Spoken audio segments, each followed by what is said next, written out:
Здравствуйте, вы смотрите программу «Якутия Лайв», с вами Ирина Ефимова.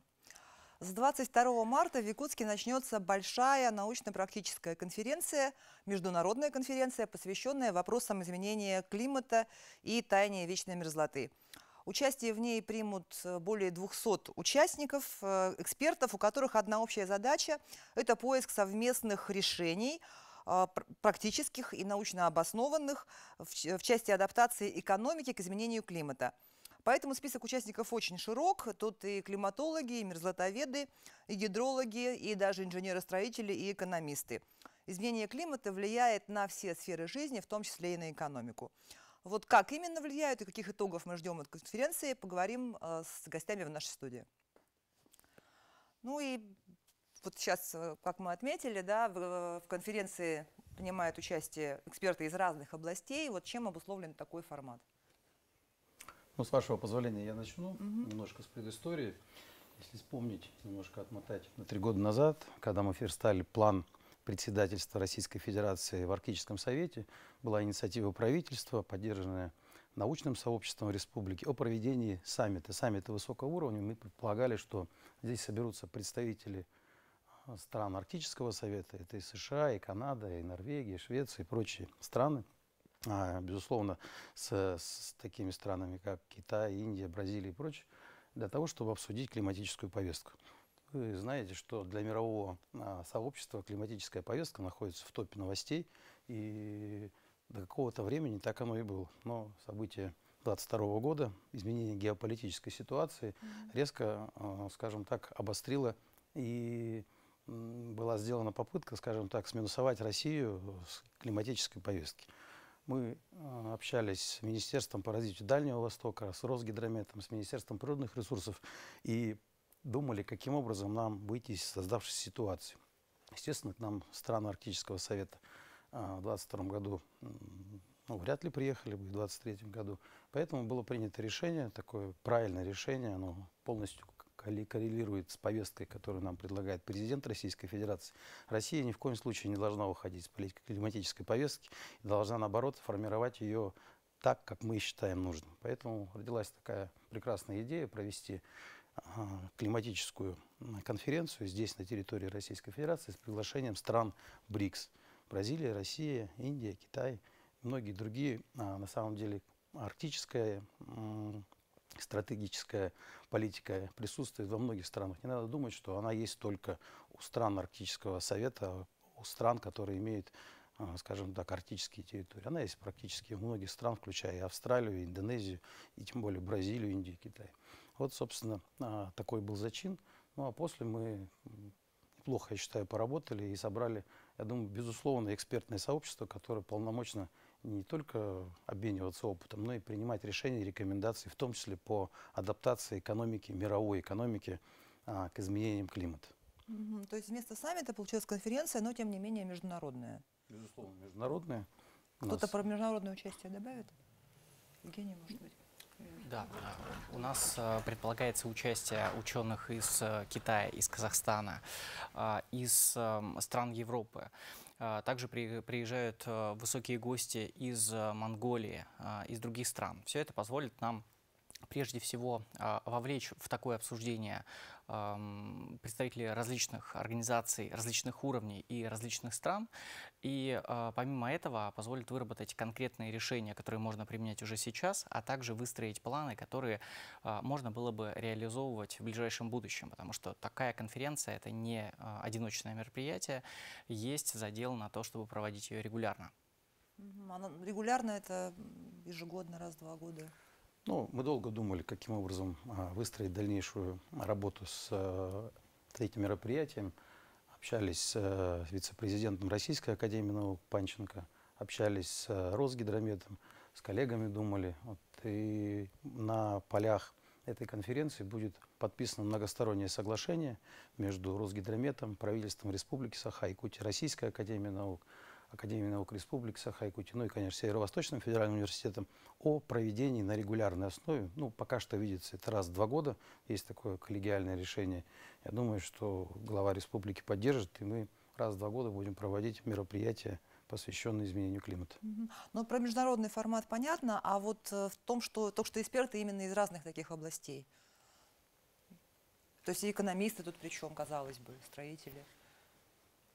Ну, в первую очередь, конечно, если мы говорим о северных территориях, это одна из особенностей северных территорий, это низкие холодные температуры или холодная зима, как мы говорим, и наличие вот особых грунтов, это мерзлых толщ, которые есть. И, конечно, изменение климата, которое сейчас наблюдается, потепление, ну, я думаю, что мы все доживем до периода, когда у нас будет и похолодание, и мы с вами совершенно будем говорить и правильно оценивать то, что мы считаем и должны сделать, это оценить вот реакцию изменения климата, реакцию вот той составляющей, это мерзлых толщ, которая оказывает на состояние и растительности, и, ну, будем говорить, и социокультуры, потому что с этим же связано распродвижение или изменение растительности, с этим связаны и кормовые базы, и развитие сельского хозяйства, и миграция рыбы и так далее. То есть вот это один из серьезных аспектов, которые рассматриваться будут на этой конференции. Конечно, здесь есть не только аспект рассмотрения, что идет изменение климата, оно и есть, и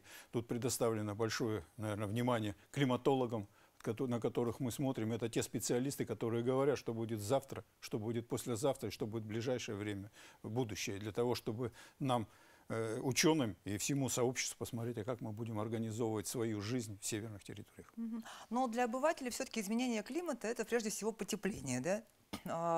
Ну и, однако, жители Якутии могут к этому скептически отнестись, потому что у нас вот минус 50 стояло, практически месяц, вот, потепления нету.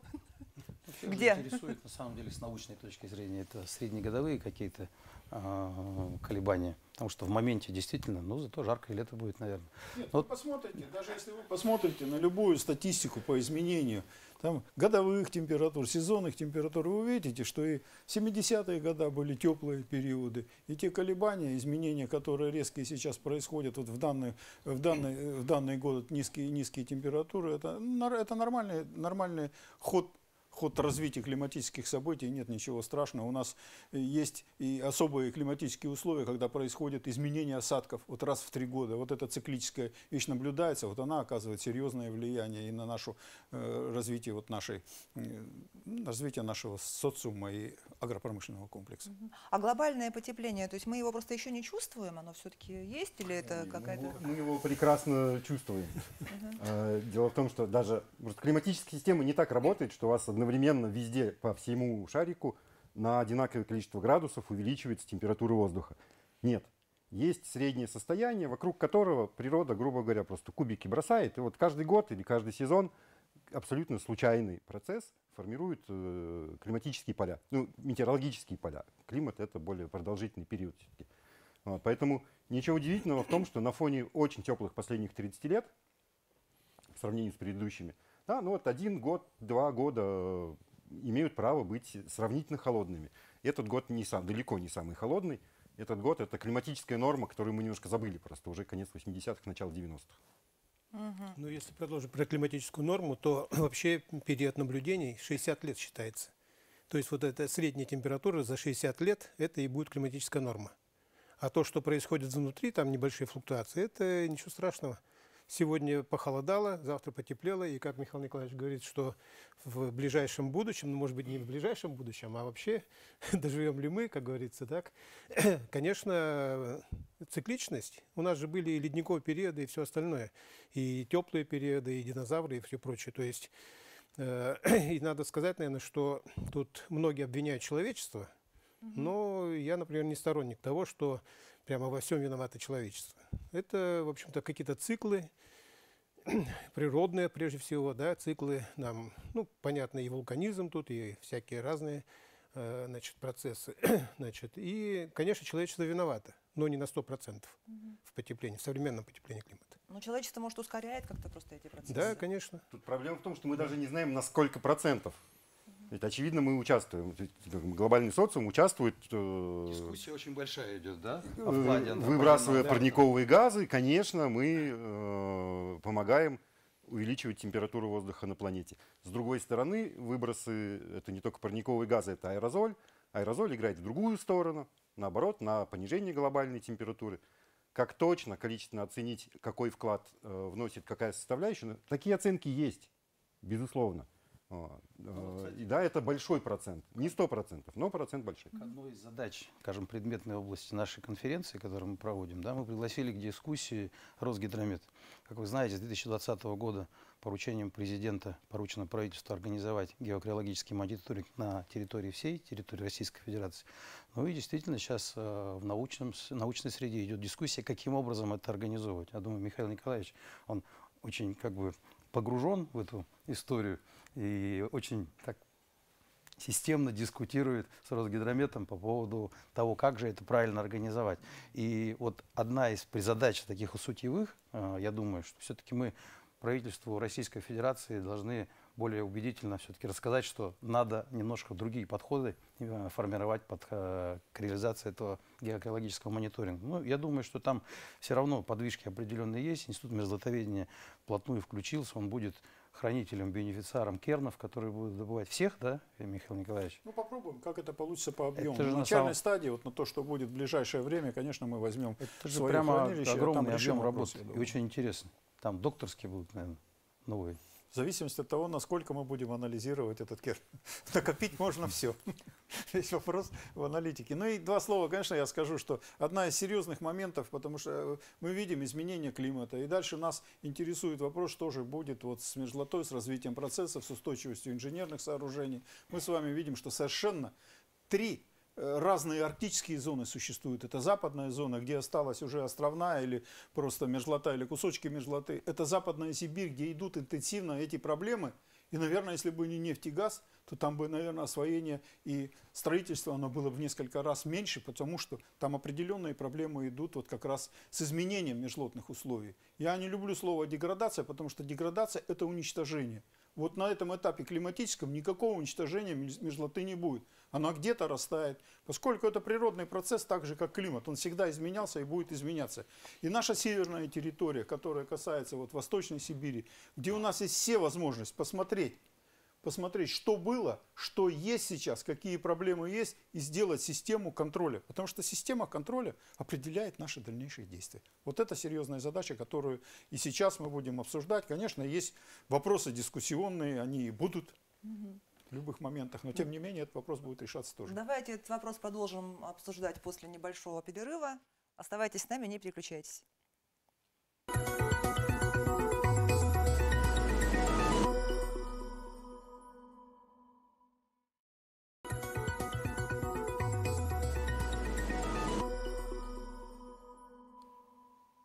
Это программа «Якутия Лайф». Мы продолжаем обсуждать изменения климата и вечной мерзлоты. Вот, то есть деградация и вечная мерзлота – это такой же термин уже, по-моему, устоявшийся или нет? Я только что сказал, что деградация, если перевести правильно с французского языка, это уничтожение. Я вам говорю, что когда мы сейчас говорим об изменении климата и деградации мерзлоты, меня это трясет. Я считаю, что правильный термин – это будет изменение климата и реакция мерзлоты, которую мы должны изучать и подобрать проектные решения, методы, если нужно нам приостановить это изменение мерзлоты. Это реально. И наши инженеры, и мировое сообщество инженеров, оно к этому совершенно подошло. И мы видим в Западной Сибири, где у нас толщи, глинистые толщи, на которых спокойно строят, потому что, находясь в мерзлом состоянии, они несут, определяют несущую способность основания тех сооружений, которые строятся. Если они будут в талом состоянии, это совершенно другой подход. И вот мы сейчас можем сохранять грунты на период функционирования тех или иных инженерных сооружений. Ну вот изменение вечной мерзлоты, какие они проблемы несет конкретно, ну, допустим, Якутску, как самому большому городу, стоящему на вечной мерзлоте? Опять тут я, хорошо, я можно скажу. поспорить. Ну, Михаил Николаевич, нет, вы скажите, я добавлю. Понимаете, какие проблемы несет? В первую очередь, что такое? Если идет изменение климата, воочию должно идти изменение каких-то и грунтовых условий. Хотя принципиально природная система, она многокомпонентная. И когда мы меняем климатические условия, мы в некоторых условиях меняем условия теплообмена. И мы сейчас и видим, что некоторые ландшафты, они очень слабо реагируют. Это не будет происходить катастрофически за 3, 4, 5 лет. Но некоторые ландшафты, некоторые типы ландшафтов, и когда мы ведем какое-то строительство, уничтожая условия теплообмена на поверхности, которые являются физической задачей решения и вообще одними из основных моментов, то, конечно, идут интенсивные просадки поверхности. Это мы с вами реально видим. И линейные сооружения, дороги. То есть, если у нас немножко неадекватное, да, неадекватное или непродуманное, ну, будем говорить, не непридуманное, а непредвиденное это решение, то у нас с вами вот протаивание мерзлых грунтов, оно везет к различным просадкам, и это идет деформация. Что касается устойчивости наших инженерных сооружений, у нас с вами здесь вот те инженерные сооружения, которые построили на просадочных грунтах, а это грунты суписи, суглинки, и которые залегают близко к поверхности или на глубине заложения сваи, на них может оказано влияние быть. Но, есть одно но. Вот город Якутск, он построен при нормальных условиях. В нормальных условиях и правильные проектные решения. Вот само по себе сделанное проветриваемое подполье, оно понижает температуру грунтов, ну как оценивают, на 2 градуса. Вот эти наши сваи, да, на которых дома Совершенно стоят. верно. И если мы с вами научимся следить за тепловым режимом и за началом маленьких деформаций с развитием процессов, то не будет у нас никаких проблем. И вот, понимаете, когда вот пошло это изменение климата и так далее, здесь очень много журналистов и приезжали сюда, все так хотели увидеть развалившиеся дома от того, как тает мерзлота. Я им тоже сказал, вот меня позовите, приведите, чтобы я посмотрел хоть на один дом, который многоэтажный упал. И сказал, под что он воздействием. из-за мерзлоты именно... Да, вот большая причина. Причины какие? Большая Если причина. под домом течет это вода, во, то там это никакие эксплуатация, ну, охлаждающие простите, устройства не помогут. ну, так сказать, уничтожить мы можем все. Вы хотели добавить? Да, ну, я согласен с Михаилом Николаевичем. Ко мне тоже журналисты обращались, особенно те, кто снимают видеокартинку. Их разговоры не интересуют, им надо показать. А в Якутске, как оказывается, показывать особо нечего. Действительно, эксплуатация, в первую очередь, вода. Вода хороший теплоноситель. Как только она попадает в подполье или куда-то, вот, начинаются проблемы. Но также добавить, что я хотел, что очень сложно отвечать на вопрос, какие последствия несет изменение климата для Якутска как города. Потому что Якутск — это урбанизированная среда, полностью трансформированная, очень сильно отличается от природных условий. В частности, поскольку удаляется систематически снежный покров, чаще всего температура оснований и вообще температура грунтов в городских условиях будет ниже, чем в фоне, ну, то есть где-то там на горе. Ну, кстати, когда, Да, я, в школе, то есть, когда я в школе училась, самое высокое здание в Якутске было 12 этажей. И говорили, больше нельзя из-за вечной мерзлоты строить. А сейчас не обращают внимания на мерзлоту или новые просто решения технологические нашлись, которые... В частности, целый квартал, который построен на талых грунтах, на намывных. Они вряд ли когда-нибудь Нельзя строить Правила не потому, противопожарной что... безопасности, обеспечение техническими средствами, и, пожалуйста, 15 этажей построили, 16 Ну, этажей 16, построили. говорят, не Да. предел. Можно Нет, нельзя строить не потому, что там мерзлота не выдержит. Наоборот, если мерзлота будет сохраняться, то это, по сути дела, скальные породы. На них можно строить. Хоть сколько угодно но не высоты. забываем о том, что Якутск находится в зоне сейсмической активности. Вот, возможно, землетрясение до 6 баллов. Поэтому вот с этой точки зрения опасно строить высокие здания. У нас есть замечательная река, которой мы все гордимся, которая тоже может высказать свои определенные моменты. И когда-то, где мы с вами находимся, это была долина реки Лены. Ну, мы вот начали с арктической повестки, да, и, ну, вообще, безусловно, тема изменения климата, она сейчас на мировом уровне обсуждается, тому свидетельство, вот недавно выдвинутый на Оскар, значит, фильм наших кинематографистов, да, выход как раз. Смотрел, кстати, кто-нибудь? Нет, честно, тизер. Мы только слышим, что вы... Да. Вот, и в то же время мы много говорим об освоении Арктики, а вот освоение Арктики, оно влияет на изменение климата особенным каким-то образом? То есть промышленное освоение? Скорее наоборот. Ну, нет, не так много у нас промышленного освоения, кроме Западной Сибири, которое нефтегазовое освоение. Безусловно, если там начинают сжигать попутный газ, все, что связано с антропогенной составляющей, имею в виду парниковые газы, или климатически активные газы, как правильно говорить. Да, промышленное освоение Арктики в этом смысле, безусловно, имеет для климатической повестки определенное значение, чисто вследствие промышленных эмиссий. Нарушение естественного растительного покрова и ландшафтов, также деградация если вдруг, или даже не, это действительно не очень хорошо, нарушение целостности, нарушение, ну, вообще, в целом, нарушение поверхности, связанные с криогенными процессами, может в определенных условиях запускать цепочки, там, связанные с вытаиванием органического вещества, его микробным потреблением, тоже дополнительные эмиссии парниковых газов. Ну, не такой большой, но, тем не менее, имеющий значение.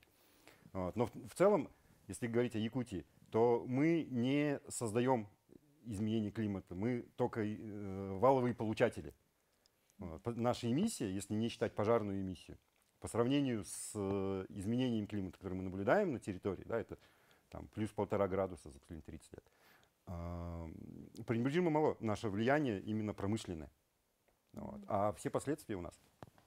А адаптация к этим последствиям, вот, ну, идет какая-то работа целенаправленная? Ну вот смотрите, как раз возвращаясь к проектам в Арктике, у нас действительно не так уж много проектов реализуется, но вот самый свежий пример — это ПАО «Селигдар» будет реализовывать кючукское месторождение. В принципе, вот если делать все, как оно обычно делается, это 8-9 тысяч тонн в год сжигаться будет дизельного топлива. Но там появилась новация. Во-первых, там появилась атомная станция малой мощности. Мы уверены, что она когда-нибудь появится там и будет обеспечивать месторождение. А следующим этапом это как раз инициатива нашего научно-образовательного центра «Север. Территория устойчивого развития». Это создание там безуглеродного сначала карьера, а потом кластера. То есть использование горной техники на электрическом приводе с применением водорода. То есть атомная станция — это электричество. Электричество позволяет производить водород в неограниченном количестве. Подробнее расскажет? Да, Раз мне речь кажется, зашла о здесь Москве. технологический аспект как раз нашей конференции отображается, потому что мы провели опросы, мы коммуницировали с различными экспертами, прежде чем сформировать непосредственно саму программу мероприятий, и пришли к выводу, что помимо научно-практической конференции должен быть еще представлен популяционный блок, где действительно обычному жителю можно будет простыми словами объяснить, а как климат влияет на его жизнь. Есть ли деградация, или это изменение, или что. Да? В том числе мы предусмотрели выставку технологических проектов НОЦ и постарались сделать ее максимально межрегиональной. Ну, во-первых, потому что наш НОЦ, он уже межрегиональный. Это Республика Саха-Якутия, Камчатка, Чукотка, Магадан, Сахалин. Но еще мы позвали представителей других НОЦ. В частности, приедут коллеги из Енисейской Сибири, которые представят свои собственные технологические наработки, касающиеся Арктики, касающиеся изменений климата и касающиеся технологического воздействия при последствиях этого самого изменения климата. Более 15 экспонатов мы представим, и, соответственно, любой человек сможет подойти, посмотреть, спросить, задать вопросы и понять, а что это за технология и как она может изменить его жизнь к лучшему. 15 экспонатов — это 15 иллюстраций каким-то технологиям, да? Да. 15 стендов, да. Часть из них это можно будет потрогать, там будет сделана фотозона, в том числе с точки зрения арктических технологий будет представлена наша компания Hatutend, да, которая представит свою экспозицию. Будут разработки от коллег из МГТУ имени Баумана, из Северо-Восточного федерального университета, от коллег из Института проблем нефти и газа. Да, соответственно, каждый покажет свой аспект этой проблемы и расскажет о том, какие технологии существуют и как они влияют на климат. Ну, еще, если говорить вот о технологии, о энергетическом ресурсе, то, конечно, мы все время говорим, что холод – это проблема, на самом деле холод – это ресурс. И это доказательства, они существуют, вот созданы подземные хранилища, в которых и криохранилища семян, которые у нас существуют в Якутске. Да, существует у нас и использование просто теплоты фазовых переходов, где у нас существует, ну, я считаю, что уникальная разработка, где за счет замерзания воды у нас в течение всего холодного сезона года у нас с вами может содержаться любое ангарное помещение, которое вот сделано в институте междутоведения. Меня вопрос один всегда гложет. А почему мы не можем вот как-то убедительно рассказать, скажем, нашим муниципальным образованием, чтобы такие гаражи появились? Это ведь на самом деле совершенно энергонезатратное. Ну, с точки зрения там... Энергонезатратное да. Здесь нужно. Почему не можем? Мы можем, пожалуйста. Надо сделать. Наука это представила, сделала эксперимент и готова это выполнить в любом районе. У нас с понедельника будет съезд муниципальных образований. Вот со следующего понедельника приедут. Приведите их в институт междутоведения, пусть посмотрят. Да, Пусть посмотрят в реалии и сами решат. Вот Евгений к вам приведет. Маленькие, вот смотрите, маленькие гаражи это неэффективно, потому что большой объем воды и людей пугает. Потому что вода замерзает, выделяет тепло. Все, вот это источник холода. Вот я за гараж плачу в год, ну, где-то 1100, что ли, рублей. За теплый гараж. Там самая холодная температура минус 7 градусов зимой. В минус В 55. холода. Минус 55. Вот можно просто поставить емкости воды. Образцовые определенного. гаражи надо сделать такие в каждом. Это большой населенном объем, ну, занимать будет, это все рассчитывается, есть и так далее. 200 Есть квадратов. у нас подземные хранилища, которые можно хранить в мерзлой толще жидкие углеводороды. Пожалуйста, не делать емкости, которые стоят. Это и вандализм, и защита, пожалуйста. Ну, наука разрабатывает решения, а уже, я так понимаю, предприниматели и так далее, они должны уже сами брать это на вооружение и пользоваться этими технологиями. Скорее уже связано с инновационным мышлением, скажем так, да, потому что действительно у нас действительно есть такой большой, не то что барьер, а дистанция между научной разработкой и ее практической реализацией. И об этой дистанции мы поговорим буквально через несколько минут. Оставайтесь с нами, не переключайтесь.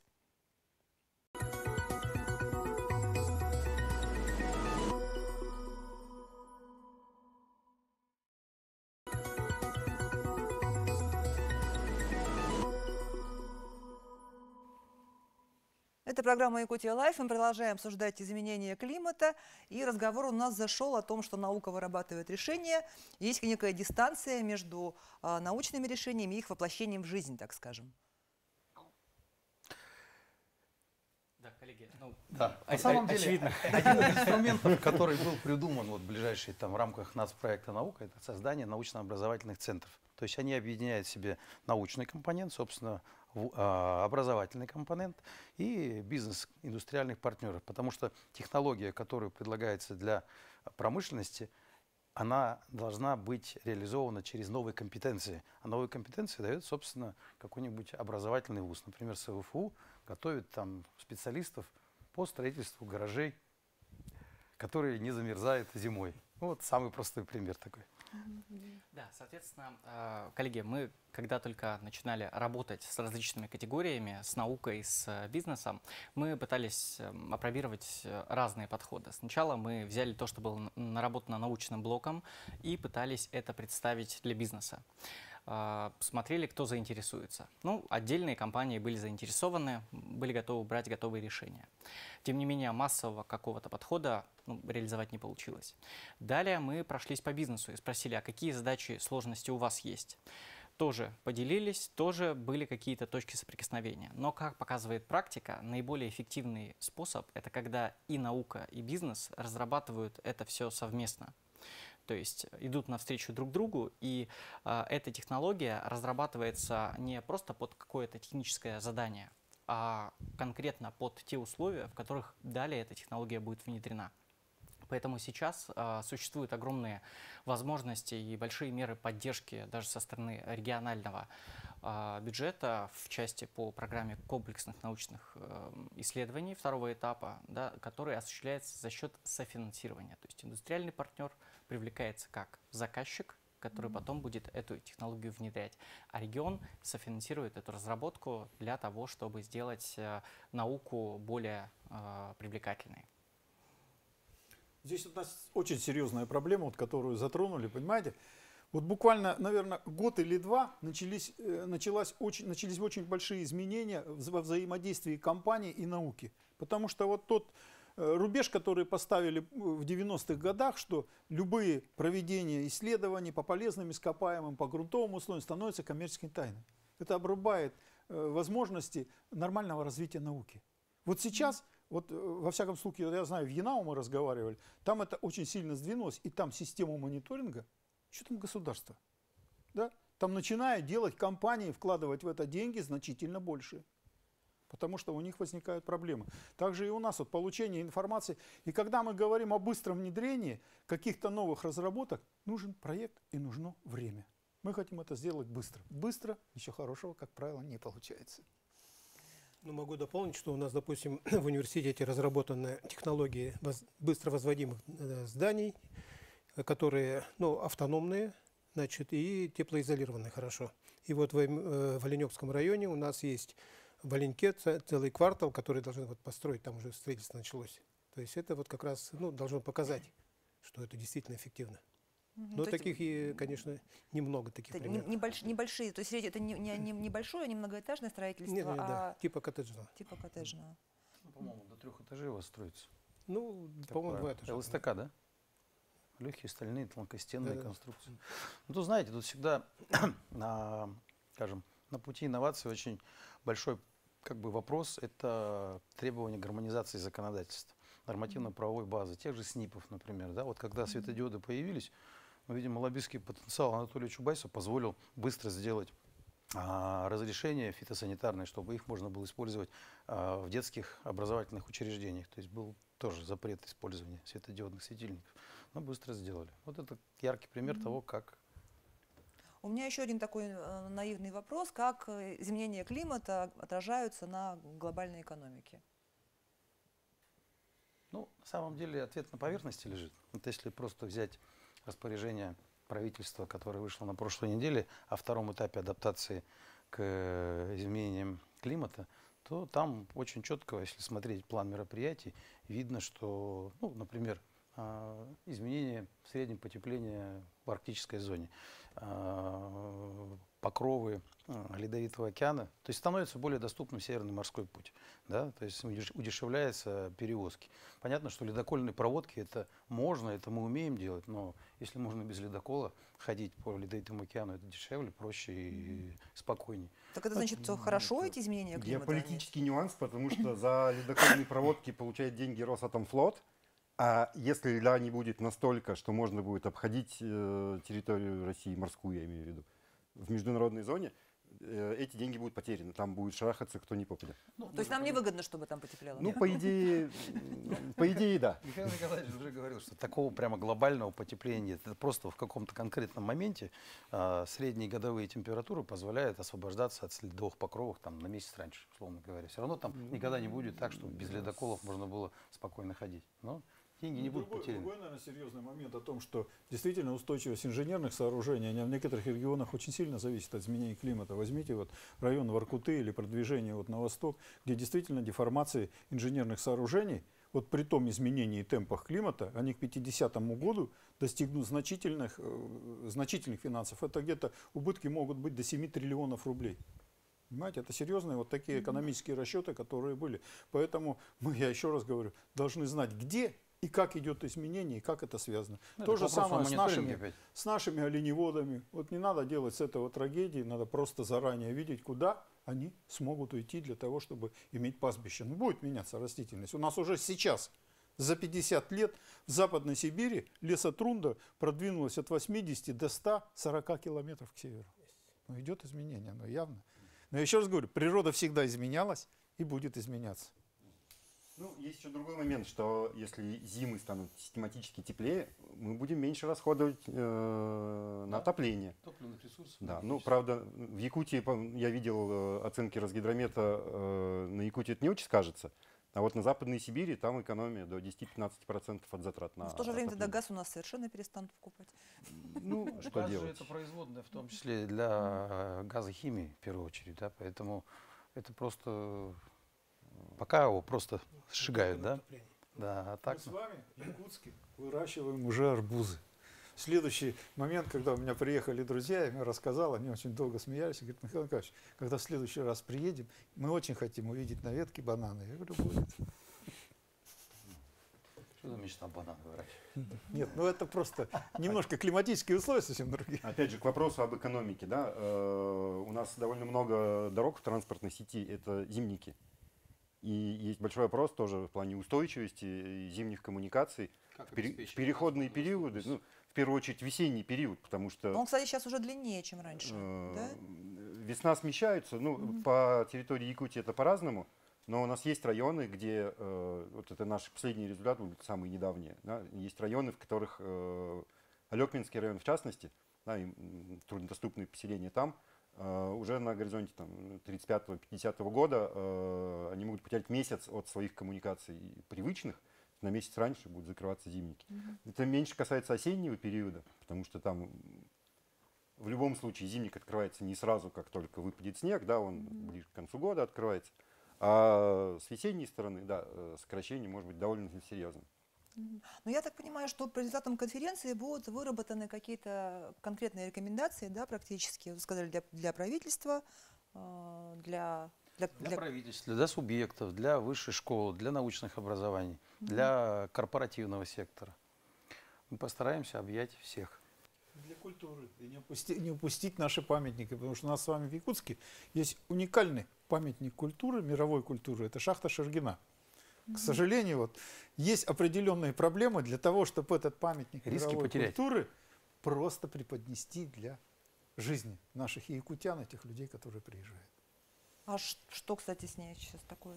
Ну, там очень ограниченная территория, то есть ее нужно представить. На самом деле, вот этот участок, это впервые для мировая общественность узнала о том, что глубина распространения мерзлоты, что мерзлые толщи могут промерзать до таких глубин в данном случае. Более 100 метров. Да. Сколько? Там прокопали его 116 метров, но на самом деле там мерзлота 202. 10 лет Европа не принимала этот результат. Это было впервые сделано в Якутии, вот здесь у нас в Якутске. Ну, у нас же в этот раз приезжает так называемый пресс-тур, более 11 стран, журналисты из более 11 стран. И вот одной из точек, откуда они начинают изучение мерзлоты, как раз шахта Шаргина. Ну, и так, Пресс-служба это хорошо. Пресс-служба приезжает и Пресс-тур. уезжает. да, но при этом тут одна Шахта руина, остается. тут другая руина, и тут центр приема мигрантов. Совершенно верно. И 10 квадратных метров этот несчастный закуток с шахтой. Ну, то есть речь о том, что просто ее как-то оформить. Нужно просто, там есть несколько проектов, сделать там ну, нормальную такую площадь, показать всем людям, потому что у нас жители Якутска этого не знают. Оно скромненькое здание, которое Институт межзлотоведения там 6 на 6 имеет квадрат, и все, что за территорией там настроено, и такой, ну, неприличный вид, который туда вести. Там есть памятники исторические, вот, но все равно надо как-то к этому решать. Какие-то памятники, наверное, нужно преподнести. Ну, и то есть, чтобы показать всем. мерзлота тоже стала одним из наших брендов наряду с холодом, кино, алмазами и так далее. Мамонты. Мамонтами. так говорить.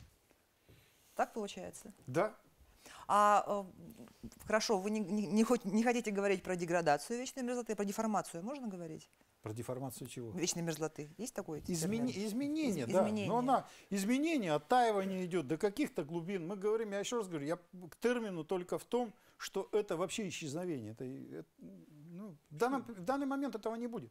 Ну, у нас есть метрики, которыми мы оцениваем само состояние мерзлоты, ее изменения. Это там, толщина слоя сезонного протаивания, либо промерзания, если. Изменение, правильно? Изменение. Или реакция мерзлоты на изменение. Вот, наиболее такая вот мне по душе. Это вот оценка реакции мерзлоты. Это реакция ее. Она, еще раз говорю, сегодня оттаивает. А завтра она будет промерзать, это будет обратный процесс. Ну хорошо, хорошо. Мы с вами выяснили, что вечной мерзлоте, слава богу, у нас ничего не грозит. Все, что происходит, только изменения. Это была программа «Якутия Лайф». Меня зовут Ирина Ефимова. Смотрите нас на телеканале «Якутия-24» по будням в 19:15. Расскажем, чем живет Якутия.